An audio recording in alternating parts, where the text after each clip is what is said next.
Every time you talk about the Mosin Nagant, you get two responses. One of them is, the Mosin Nagant is garbage, absolute trash, nobody should own one, they're just terrible. The other one is, the Mosin Nagant is a great, fantastic rifle, God's gift to Russia, absolute perfection in 1891. I don't believe either of those things are true. I believe this is a design that worked for what Russia needed, although had some serious flaws. I've been reading this book, The Polar Bear Expedition, which is about the 339th Infantry Regiment and their adventure in Russia in 1918 and 1919. Their story begins when the Russian Empire fell and the Bolsheviks took over Russia. They land in Archangel, which is in northern Russia, and take a large chunk of land. However, the reason that I talk about this book today is that when the 339th got to Great Britain before going to Russia, they traded their 1917 Enfields in 30-06 for Mosin Nagant 1891 long rifles in 7.62x54R. That is not a good trade. So we're going to talk a little bit about that. However, what I want to do today is give three objective and intrinsic flaws to the Mosin Nagant. What I say when I mean objective is I'm going to talk very little about my opinion, and when I do, I'll be very upfront about that. The second part of this is intrinsic, meaning that this is an M44, one of the latest variants of the Mosin Nagant, and I'm going to talk specifically about issues that that original rifle had that this rifle still has, because if you didn't have these features, it would not be a Mosin Nagant. So let's get right into this. I have a list right here of things that these soldiers complained about in first-hand accounts with their Mosin Nagants. They said they were clumsy, long, and awkward, had a flimsy bolt mechanism, frequently jammed, those two were related. They were sighted in Russian paces instead of yards, had a low velocity, could shoot around corners, and they had all of this versus all of the weapons a modern army usually has. In that, referring to, they had these, whereas the Bolsheviks had machine guns and artillery and all of those types of things, and this was all they had. Not all of those things are intrinsic to the design. So the original sight of the 1891 was in arshins instead of meters. However, they fixed that. These later ones are in meters. They also talked about the gun being clumsy, long, and awkward. And I can actually fit this all into frame. So that is not true. This is a carbine. This fixed that. The 9130 fixed that somewhat. So but neither of those two things are intrinsic. What I want to address today is accuracy and reliability. The reliability one comes from two separate places, so that's why it's going to be three ways altogether. First, let's talk about accuracy. This one has a side-folding bayonet. However, Mosin Nagants, all of them, were sighted in with the bayonet fixed.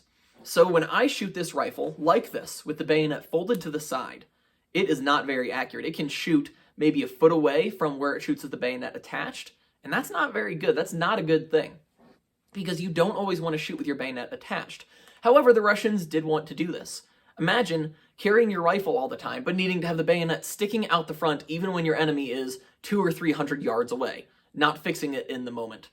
So, when they say it can shoot around corners, maybe they did not know this, and I'm sure that's a little bit tongue-in-cheek. It didn't have that much of a difference. However, when you're shooting a foot off, that can be a pretty big deal. That can be killing the guy who's trying to kill you or not killing the guy who is trying to kill you. The second thing I want to talk about is the bolt. This bolt is not super well constructed compared to some others, so I'm going to pull it out for a second.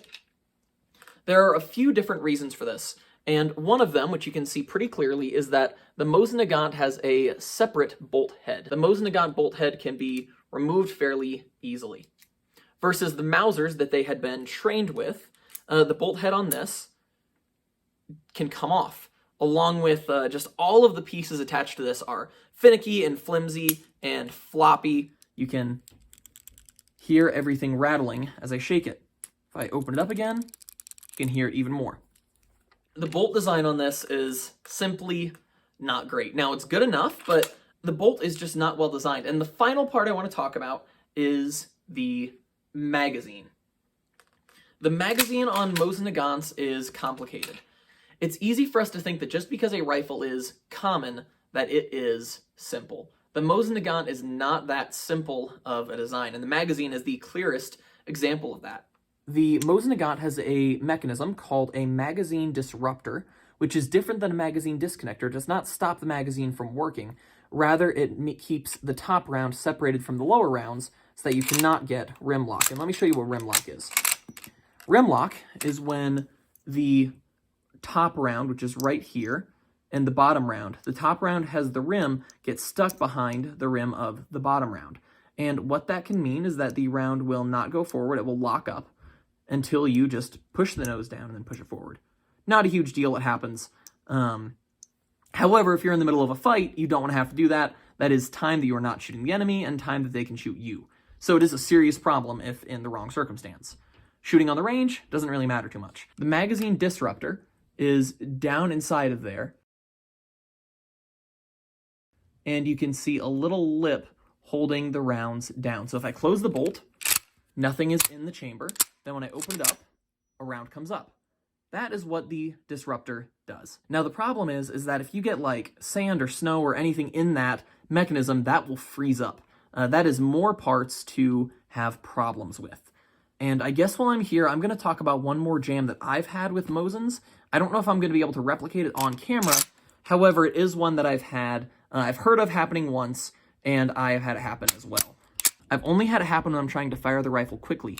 And basically what happens is the rim gets stuck in this piece right here and on that piece right there, and it just gets so gummed up. I actually had to, when I had it happen to me, take the magazine out and then pull it back and free it. It took some time for me to get it out. The person that I talked to who had had it happen as well, they had to wait until they could take the rifle home and then get it out. It is debilitating, to say the least.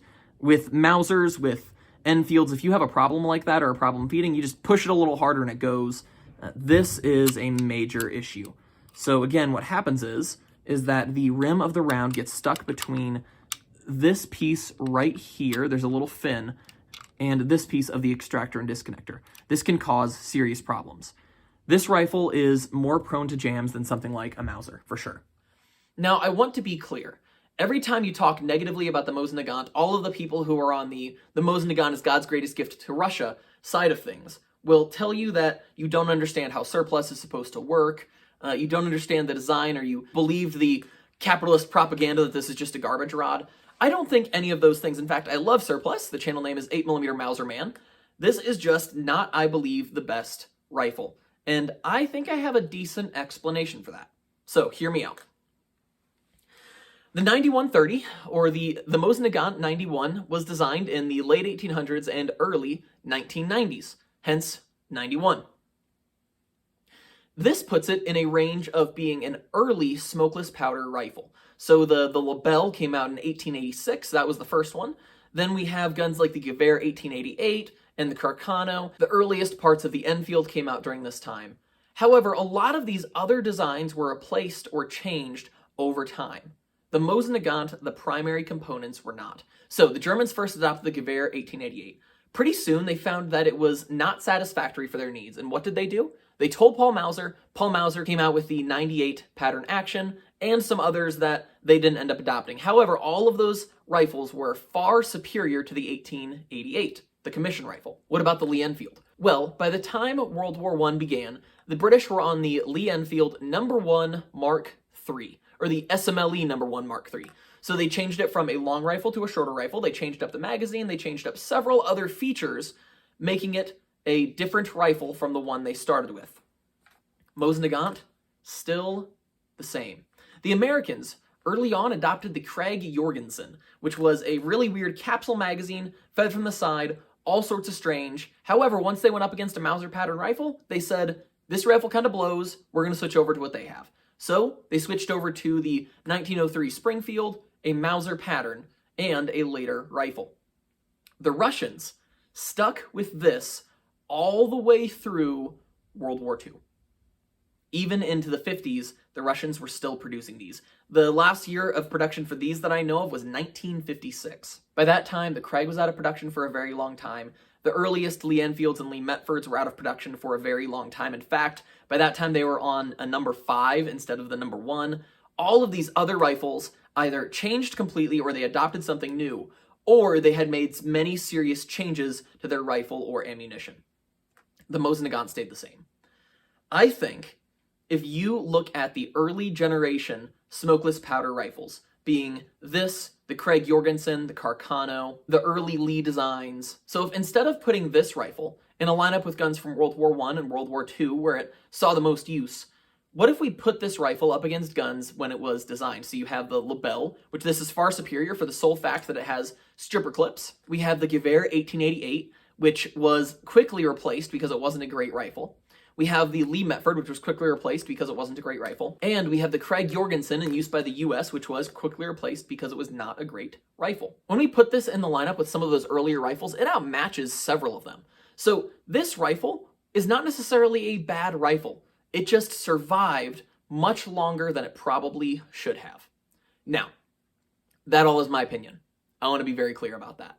That is not intrinsic fact.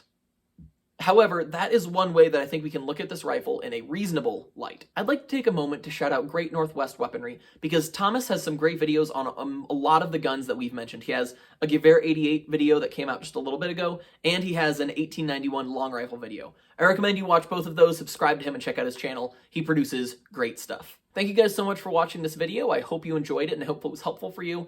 And I also hope that in the comments you can tell me how big of an idiot I am because I said that the Mosin Nagant has some flaws. All right, I'll see you guys next week. Goodbye.